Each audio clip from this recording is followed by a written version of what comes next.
Well, would you looky here?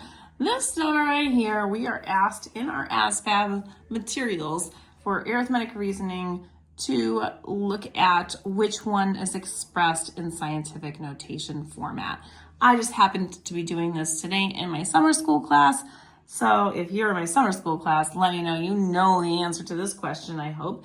And if not, well, we're going to learn together. So notice the difference between all of these. There is no real true difference between any of these answers. All of them say 6.483 to begin, and then times 10, which is a base of 10. And that is how scientific notation is written. If you do need more practice with this, I have a playlist fully on scientific notation that you can check out on my channel. And when you're looking at scientific notation properly written is one digit, a decimal, and then additional numbers after it. So we don't put the zeros in scientific notation format when you're doing it. So if they're at the end of a number, we drop them. So notice that all of those have the zeros missing, and that is why, because you don't need to write them when you have multiple zeros at the end. So if it's just a whole bunch of zeros at the end, you don't need to write them.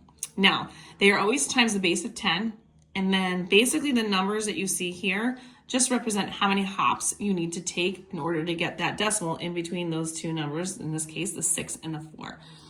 Now, if it's a really huge number, it's a really big number, anything greater than 1, I should say, your decimals, when you do the decimal change, all of your exponents are going to be positive numbers. If the number is a super duper small number, less than 1, then all of these exponents would be negative numbers.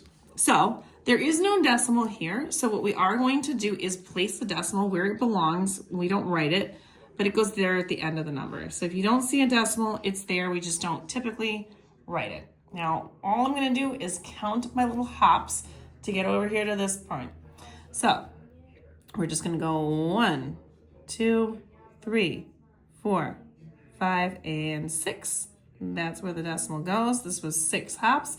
So I'm looking for an exponent with a 6, and that means that C is my correct answer. And if you want more questions like these, find them on my YouTube, Instagram, and TikTok at YouWantAlgebra. And again, always make sure to like, share, and follow for more. And these are going to be in the ASVAB playlist.